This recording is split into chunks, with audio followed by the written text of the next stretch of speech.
¿Qué le sucede a un hombre justo cuando lo pierde absolutamente todo en un solo día? Esta es, quizás, la historia más desconcertante del Antiguo Testamento. Una donde el sufrimiento desafía toda explicación fácil y Dios parece guardar un silencio atronador. Job nos enseña que el dolor puede ser el camino más inesperado hacia la presencia divina. Prepárese para un viaje que sacudirá los cimientos de lo que cree saber sobre la justicia, el porqué del dolor y la soberanía de Dios. En la vasta tierra de Uz, bajo el cielo abrasador del oriente, vivía un hombre que era la definición de integridad. Se llamaba Job. No había otro como él en toda la tierra, un hombre recto que reverenciaba a Dios y se apartaba activamente del mal. Y no solo era santo, era inmensamente próspero. Tenía 7 hijos y 3 hijas, el símbolo de la bendición divina. Sus riquezas se extendían como el horizonte. 7.000 ovejas, 3.000 camellos, 500 yuntas de bueyes y 500 asnas. Era, sin duda, el hombre más influyente de todo el Oriente. Sus hijos celebraban la vida, haciendo banquetes en sus casas, cada uno en su día. Era una familia unida, feliz. Pero Job, el patriarca vigilante, no descuidaba los detalles espirituales. Cuando terminaba un ciclo de banquetes, enviaba a llamarlos y los santificaba. Se levantaba de madrugada y ofrecía holocaustos por cada uno de ellos. Quizá, pensaba él, quizá mis hijos pecaron. Quizá albergaron un mal pensamiento contra Dios en sus corazones durante la fiesta. De esta manera, hacía Job todos los días. Su temor a Dios era reverencia genuina. Su apartarse del mal era sabiduría. En toda la tierra de Uz, su nombre era sinónimo de bendición. Los mercaderes hablaban de sus riquezas, los padres de su sabiduría, los sacerdotes de su piedad. Sus ovejas cubrían los campos como nubes. Job era un hombre completo, rico en algo más intangible que el oro, la aprobación divina. Había construido su vida sobre el fundamento correcto, pero Job no sabía, no podía saber, que en ese mismo instante su nombre estaba siendo pronunciado en las cortes celestiales. No tenía idea de que, más allá del velo, donde los ángeles se presentan ante el trono del Altísimo, se preparaba una prueba que sacudiría cada fundamento de su existencia. No imaginaba que su integridad estaba a punto de ser probada de una manera que ningún ser humano había experimentado jamás. Pero, como estamos a punto de descubrir, Dios a veces reserva el fuego más intenso para el oro más puro. No lo hace para consumir el metal, sino para probar su temple. La prueba de Job comienza ahora, pues el verdadero valor de un alma no se mide en la prosperidad, sino cuando es arrojada al crisol de la pérdida absoluta. Sucedió un día que los hijos de Dios vinieron a presentarse ante su trono. Y entre ellos se presentó también Satanás, el acusador. ¿De dónde vienes?, preguntó Dios. La voz del acusador resonó, cargada de una inquietud milenaria, un eco de caos buscando un lugar donde anidar. De rodear la tierra, de andar por ella. No era una pregunta por ignorancia, sino un desafío que exponía la naturaleza incansable del enemigo.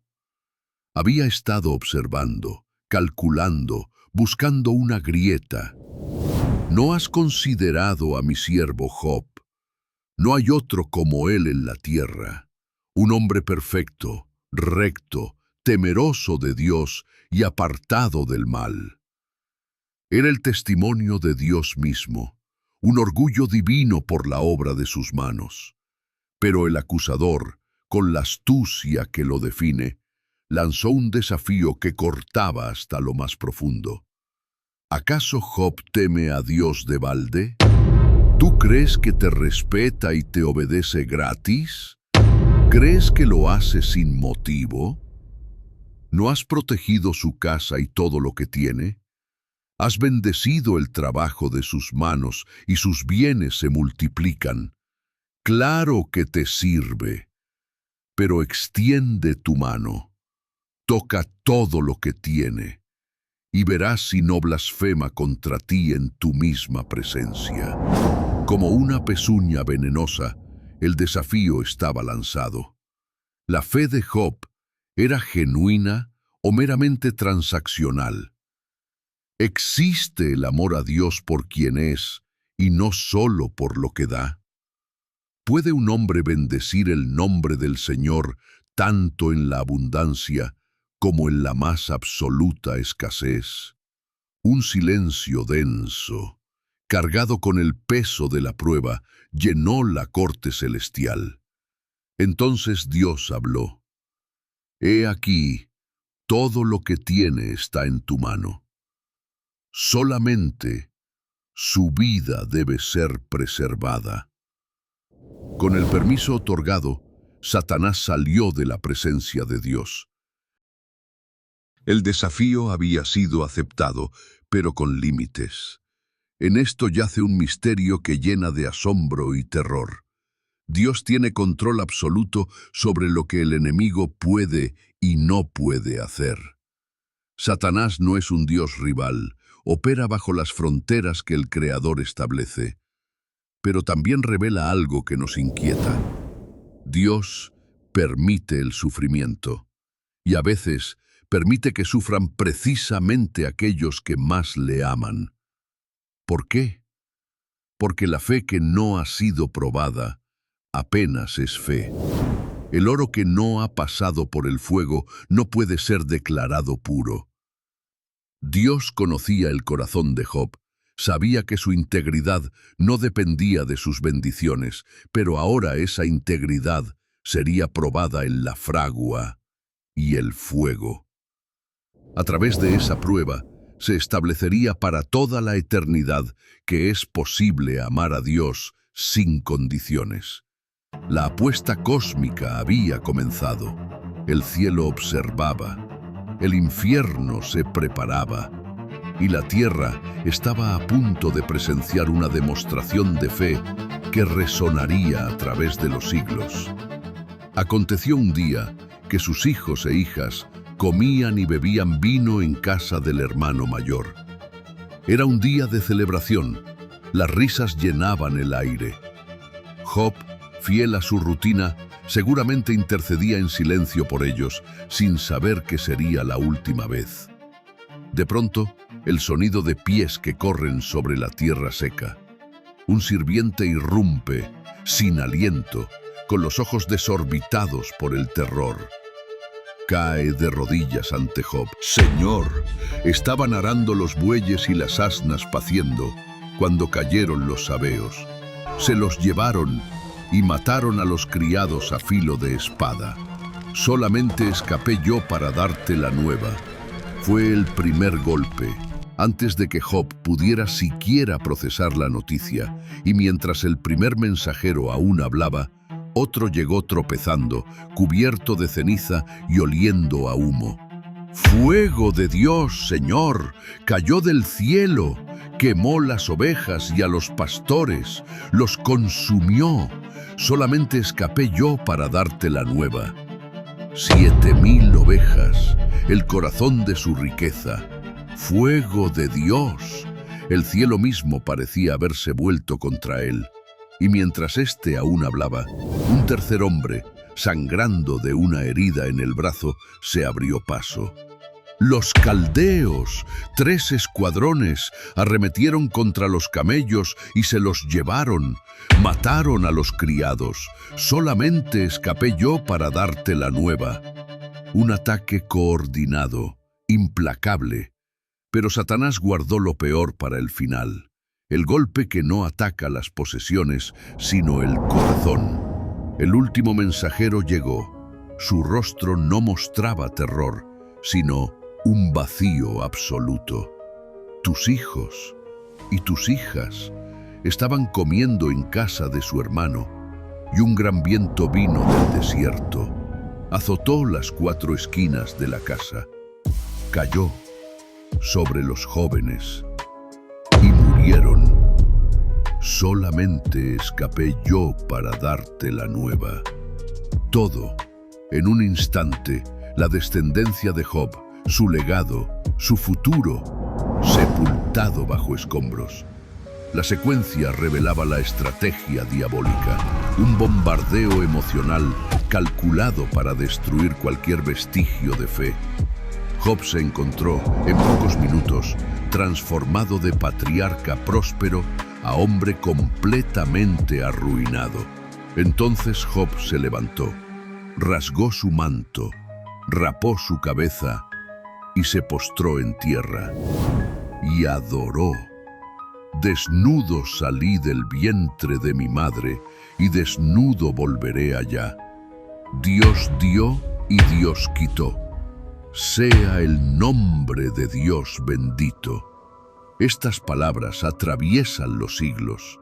Satanás, que esperaba con arrogancia oír a Job maldecir a Dios tras arrebatarle todo, quedó paralizado por la incredulidad y la furia al escucharlo adorar. La inesperada bendición de Job desde las cenizas resonó en los cielos como la primera e insoportable derrota del acusador. Job reconoció que todo lo que había tenido era un regalo. En todo esto no pecó, ni atribuyó a Dios despropósito alguno. La primera ronda de la prueba había terminado. Satanás había fallado. Job había demostrado que era posible amar a Dios sin condiciones. Pero el acusador no se daría por vencido. Tenía un ataque aún más personal y devastador. La batalla recién comenzaba. Aconteció que otro día, los hijos de Dios volvieron a presentarse ante el trono, y entre ellos Satanás había regresado, habiendo fracasado, pero no derrotado. ¿De dónde vienes? De rodear la tierra y de andar por ella. Había estado observando a Job, estudiando su reacción, buscando la más mínima grieta. ¿No has considerado a mi siervo Job? No hay otro como él, y aún retiene su integridad, aunque tú me incitaste contra él para arruinarlo sin causa. La primera prueba demostró que su fe no dependía de sus posesiones, pero el acusador lanzó una segunda acusación, aún más cínica. Piel por piel. Todo lo que el hombre tiene lo dará por su vida. Extiende tu mano, toca su hueso y su carne. Verás si no blasfema contra ti en tu misma presencia. La nueva apuesta era siniestra. El instinto de supervivencia sería más fuerte que la fe. He aquí, él está en tu mano, mas guarda su vida. Con esas palabras, el permiso fue otorgado nuevamente al acusador. Satanás salió de la presencia de Dios y esta vez arremetió con saña. Hirió a Job con una sarna maligna, desde la planta del pie hasta la coronilla de la cabeza. No fue una enfermedad común. Eran úlceras dolorosas, picazón insoportable, fiebre y desfiguración. Cada momento de vida era un tormento. Job tomó un trozo de teja para rascarse con él, sentado en medio de la ceniza. La imagen era desgarradora. El hombre más respetado del Oriente, ahora relegado al basurero de la ciudad, rascando sus llagas abiertas. El hedor de la enfermedad y la ceniza se mezclaban a su alrededor. Se había convertido en un espectáculo, un objeto de lástima y horror. Y entonces, el golpe final no vino de Satanás directamente, sino de la persona que debería haber sido su mayor apoyo. su propia esposa. Ella lo miró, su voz quebrada por una mezcla de dolor y rabia. ¿Aún retienes tu integridad? Maldice a Dios y muérete. No se la puede juzgar con dureza. Ella también había perdido a sus 10 hijos, también había visto desaparecer su seguridad. Y ahora veía a su esposo reducido a un despojo humano. Su consejo era la lógica pura de la desesperación. Si vas a morir de todos modos por esta enfermedad, acaba con esto. Job la miró. No había ira en sus ojos, solo una tristeza profunda, antigua. Entonces pronunció las palabras que trascenderían su nombre. Hablas como cualquiera de las mujeres fatuas. ¿Qué? ¿Recibiremos de Dios el bien y el mal no lo recibiremos? Y aún así, en todo esto, Job no pecó con sus labios. La segunda prueba había terminado. El acusador, observando desde las sombras, desesperó. Acababa de comprender que la fe de aquel hombre no dependía de su bienestar físico. Pero Job era humano. El peso insoportable del sufrimiento comenzaba a fracturarlo por dentro. Aunque nunca maldijo a Dios, estaba a punto de lanzar sus preguntas más difíciles contra el silencio del cielo. El verdadero drama apenas comenzaba. La noticia de la calamidad llegó a sus 3 amigos, Elifaz, Bildad y Zofar. Convinieron en un solo propósito y viajaron desde sus lugares para encontrarlo y consolarlo.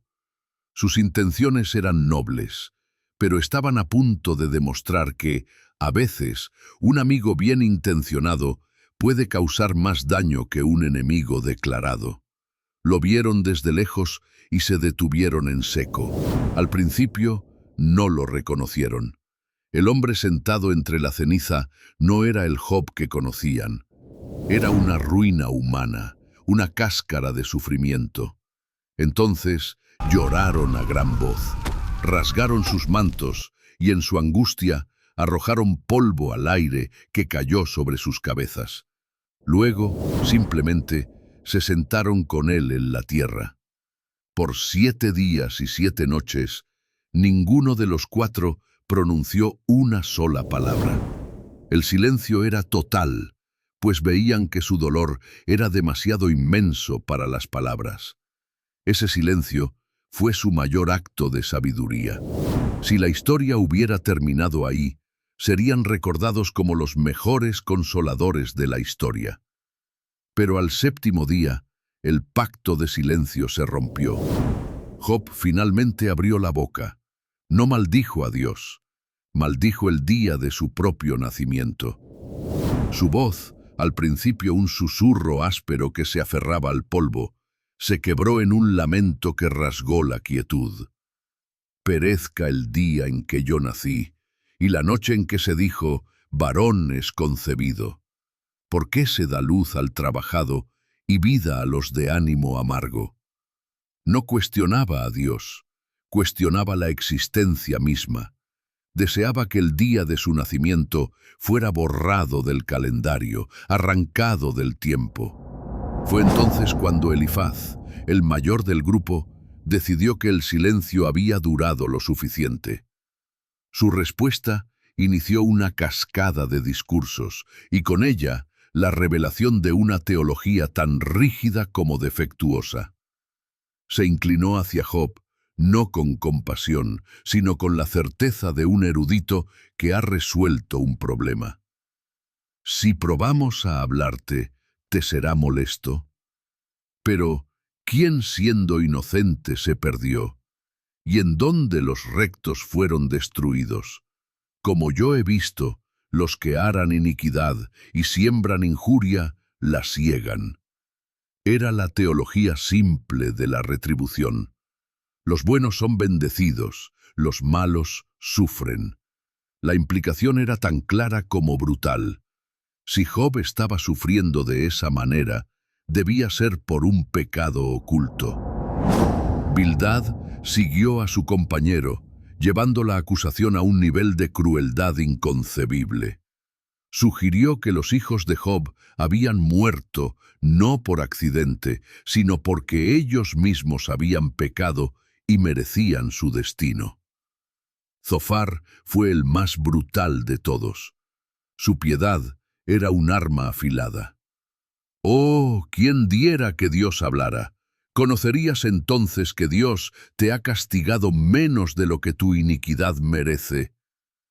En su teología, el sufrimiento de Job no solo era justo, sino que ni siquiera era castigo suficiente para sus supuestos pecados. Así, estos tres hombres, que habían llegado con las mejores intenciones, fracasaron. Estaban más interesados en defender la rigidez de su teología que en entender el alma de su amigo. Ofrecían respuestas prefabricadas para un dolor que jamás habían experimentado. En lugar de sentarse con Job en el misterio de su sufrimiento, intentaron resolverlo con fórmulas religiosas simplistas. Job, asediado por sus acusaciones, finalmente estalló, dándoles el nombre por el que la historia los recordaría. «Consoladores molestos sois todos vosotros». Job los acusó de torcer la verdad. En lugar de ofrecer presencia compasiva, ofrecieron juicio disfrazado de sabiduría. La lección es clara. A veces, el mejor consuelo es el silencio compasivo. Después de soportar los sermones incesantes de sus amigos, después de ser acusado de pecados que no había cometido, Job llegó a un punto de quiebre. Su alma estaba a punto de explotar en un grito que resonaría a través de los siglos. «Oh, quién diera que mis palabras fuesen ahora escritas, quién diera que se escribiesen en un libro, que con cincel de hierro y con plomo fuesen esculpidas en piedra para siempre». Job tuvo una intuición profética. Sus palabras tendrían una importancia eterna. Sin saberlo, pedía exactamente lo que Dios mismo haría. Dejó de hablar con sus amigos y alzó su voz directamente al cielo. Era el momento de la honestidad brutal. «¿Por qué escondes tu rostro y me tienes por tu enemigo?» Esa pregunta penetró hasta el corazón mismo del sufrimiento. Job se sentía abandonado por el Dios al que había servido fielmente. No era solo el dolor físico lo que lo torturaba, sino el silencio divino. «¿Por qué las saetas del Todopoderoso están en mí? Su veneno bebe mi espíritu. Tus terrores de Dios me combaten». Él sentía que Dios mismo lo había tomado como blanco. Y si Dios era su enemigo, ¿quién podría ayudarlo? En un momento, deseaba haber muerto. Al siguiente, en medio del abismo más profundo de su desesperación, Job proclamó una de las declaraciones de fe más inquebrantables de toda la Biblia. «Yo sé que mi Redentor vive, y al fin se levantará sobre el polvo, y después de deshecha esta mi piel, en mi carne he de ver a Dios, al cual veré por mí mismo, y mis ojos lo verán, y no otro, aunque mi corazón desfallece dentro de mí». En medio de su dolor, tuvo una visión del futuro. Sabía que, en algún lugar, alguien lo defendería. Pero la tensión entre esa esperanza y la más absoluta desesperación continuaba desgarrando su alma. «¿Por qué no me escondiste en el Seol hasta que pasara tu ira? No son pocos mis días. Cesa, pues, y déjame. Dame un respiro antes de que vaya para no volver a la tierra de tinieblas». Era una petición desesperada. Le estaba pidiendo a Dios que lo dejara en paz. Lo más notable de Job es que, aunque nunca pecó contra Dios, tampoco pretendió entender. Mantuvo su integridad sin sacrificar su brutal honestidad emocional. Sus preguntas no eran blasfemias, sino el grito genuino de un corazón que buscaba sentido en medio del caos. Job demostró que es posible ser fiel y honesto al mismo tiempo, que Dios, al final, prefiere nuestros gritos auténticos a nuestras sonrisas religiosas fingidas. Después de 38 capítulos de debate, cuando Job había agotado sus preguntas y sus amigos sus argumentos vacíos, una nueva voz irrumpió en el silencio. Un joven llamado Eliú, que había contenido su ira ante la ignorancia de los ancianos, finalmente habló. Eliú ofreció una perspectiva diferente, que el sufrimiento no siempre era un castigo por el pecado, sino un medio de refinamiento y disciplina. Pero su argumento culminante fue una defensa de la soberanía absoluta de Dios. Expuso con fervor que los simples humanos jamás podrían entender la totalidad de las razones divinas, que intentar juzgar a Dios con una lógica humana era el colmo de la arrogancia. Y fue precisamente entonces, justo cuando el último argumento humano se desvaneció en la admisión de la vasta incomprensión, que algo extraordinario sucedió. El cielo se abrió. Un viento violento comenzó a arremolinarse.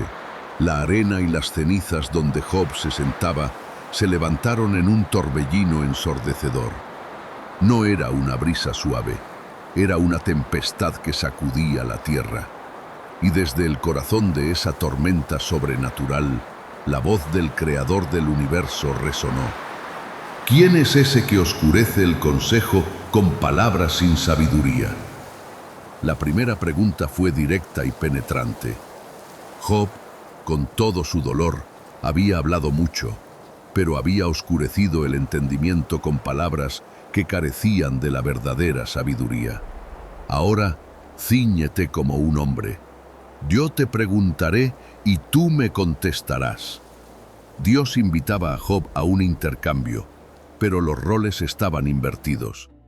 No sería Job quien haría las preguntas. Era el momento de que el Creador examinara a la criatura. Y entonces comenzó una andanada de preguntas diseñadas para humillar toda arrogancia humana. ¿Dónde estabas tú cuando yo fundaba la tierra? Házmelo saber si tienes inteligencia. ¿Quién ordenó sus medidas?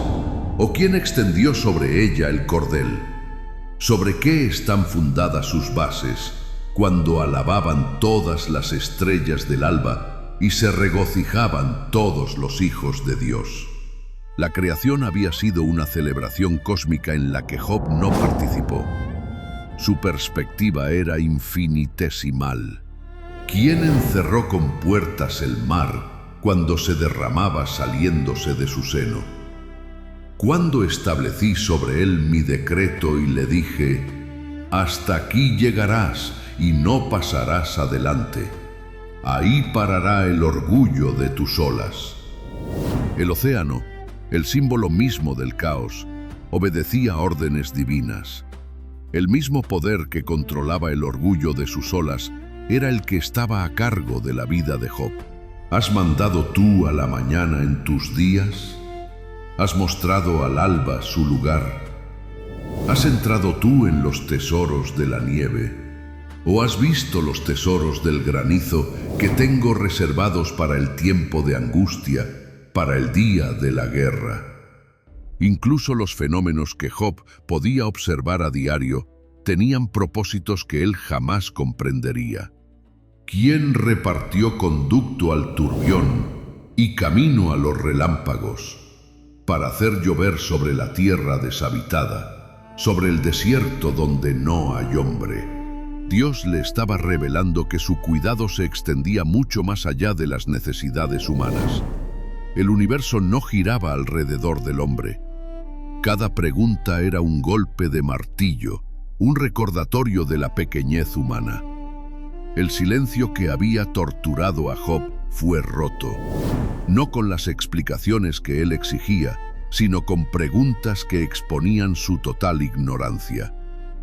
Después de humillar el intelecto de Job con la vastedad de la creación inanimada, Dios dirigió su atención al reino animal. Presentó entonces dos bestias tan extraordinarias, tan imposibles de dominar, que hasta el día de hoy se debate su identidad. La voz desde el torbellino continuó, señalando a una bestia de poder inmenso. Mira ahora a Behemoth, al cual hice como a ti, hierba come como buey.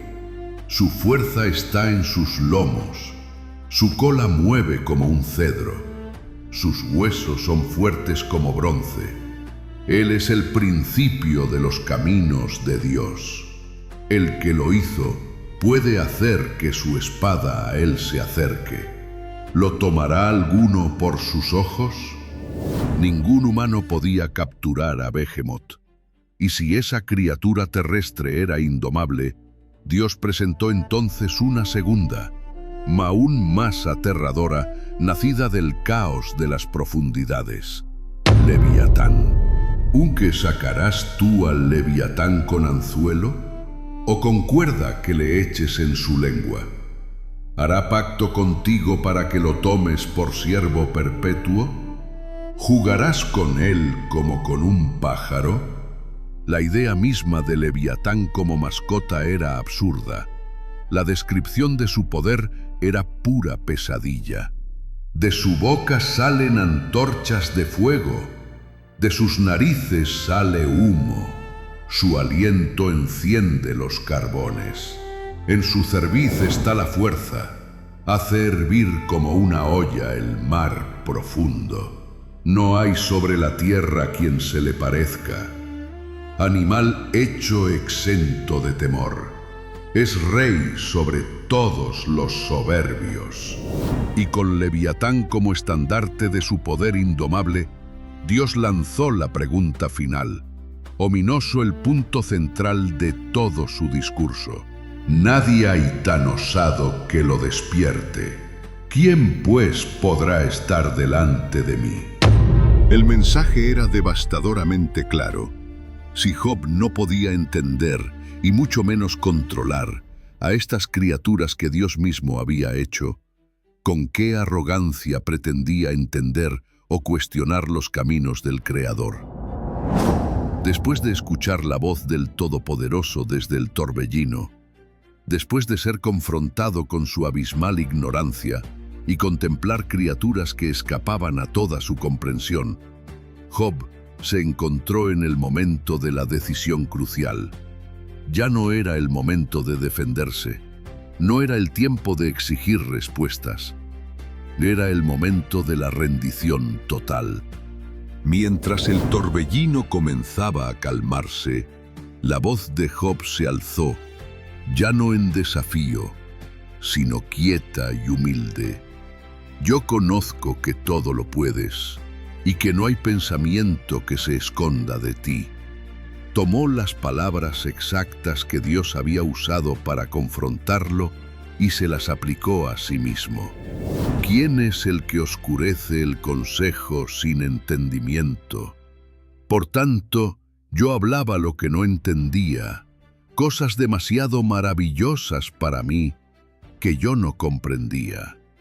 Lo que antes había visto como una injusticia cósmica, ahora lo reconocía como maravilloso, aunque estuviera para siempre más allá de su capacidad de entender. Su antiguo desafío, la demanda de respuestas, se había transformado en la súplica humilde de quien necesitaba ser enseñado. Oye, te ruego, y hablaré. Te preguntaré, y tú me enseñarás. Y entonces vino la declaración más impactante de todo el libro, la oración que contiene la clave de toda la historia. Le oídas te había oído, mas ahora mis ojos te ven. Durante toda su vida, Job había conocido a Dios de segunda mano, por tradiciones, por enseñanzas, por una fe basada en referencias. Pero ahora, en medio del crisol del sufrimiento, había tenido un encuentro directo. La experiencia personal había aniquilado el conocimiento intelectual. Había visto, por tanto, me aborrezco y me arrepiento en polvo y ceniza. Su arrepentimiento no era por los pecados específicos que sus amigos le habían imputado. Job se arrepentía de algo mucho más profundo, de su actitud. Se arrepentía de haber cuestionado los designios de Dios desde su perspectiva limitada, de haber hablado como si tuviera derecho a demandar explicaciones. El polvo y la ceniza eran el reconocimiento final de su naturaleza mortal ante el Dios eterno. Este momento de rendición no fue una derrota, sino su verdadera liberación. Job, al fin, había encontrado lo que buscaba. No eran las respuestas a sus preguntas, sino la presencia del Dios que estaba más allá de todas ellas. Nunca hubo una explicación de la apuesta cósmica. No se ofrecieron respuestas teológicas, solo la presencia abrumadora del Todopoderoso. Y eso era más que suficiente. Job había aprendido la lección final. La verdadera fe no consiste en entender los caminos de Dios, sino en confiar en el carácter de Dios. Su transformación era completa. Había pasado de conocer acerca de Dios a conocer a Dios. Entonces, la voz desde el torbellino se dirigió a Elifaz. Mi ira se encendió contra ti y contra tus dos compañeros, porque no habéis hablado de mí lo recto, como mi siervo Job.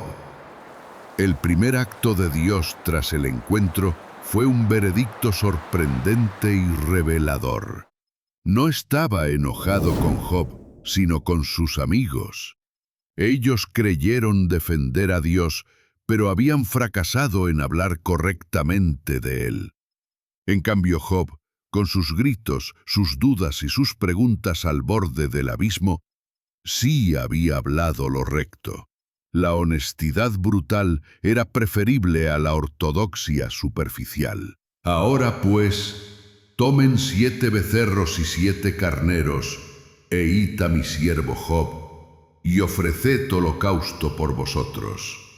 Y mi siervo Job orará por vosotros, porque de cierto a él atenderé. La ironía era perfecta y divina. El hombre que había sido implacablemente acusado por sus amigos, ahora debía convertirse en su sacerdote. El que había sido juzgado, ahora oraba por sus jueces. Los consoladores necesitaban ser perdonados. Y los 3 amigos, humillados, obedecieron. Y quitó Dios la aflicción de Job, en el momento exacto en que él hubo orado por sus amigos. La restauración comenzó en ese preciso instante de intercesión por aquellos que lo habían lastimado. Una profunda lección sobre el perdón. Inmediatamente, Dios aumentó al doble todas las cosas que habían sido de Job. Vinieron a él todos sus hermanos, hermanas y conocidos. La restauración no fue solo material, sino también social. Lo consolaron y cada uno le dio una pieza de dinero y un anillo de oro. Y bendijo Dios el postrer estado de Job más que el primero. Tuvo 14,000 ovejas, 6,000 camellos, 1,000 yuntas de bueyes y 1,000 asnas. Exactamente el doble de lo que había tenido. También tuvo 7 hijos y 3 hijas. El número de sus hijos no fue duplicado, sino restaurado, lo que algunos interpretan como la evidencia de que Job volvería a ver a sus primeros 10 hijos en la resurrección, completando así la verdadera restauración. Job llamó el nombre de la primera hija, Gemima, que significa paloma. El de la segunda, Cesia, que significa canela. Y el de la tercera, Keren Japuk, sinónimo de belleza. No se hallaron mujeres tan hermosas como las hijas de Job en toda la tierra. Y su padre les dio herencia entre sus hermanos, un acto inusual que rompía con la tradición y sugería una nueva perspectiva sobre el valor de todas las personas. Después de esto, Job vivió 140 años. En una época donde 70 años se consideraba la medida de una vida completa, Dios le concedió el doble. Vio a sus hijos y a los hijos de sus hijos hasta la cuarta generación. Y murió Job, anciano y lleno de días.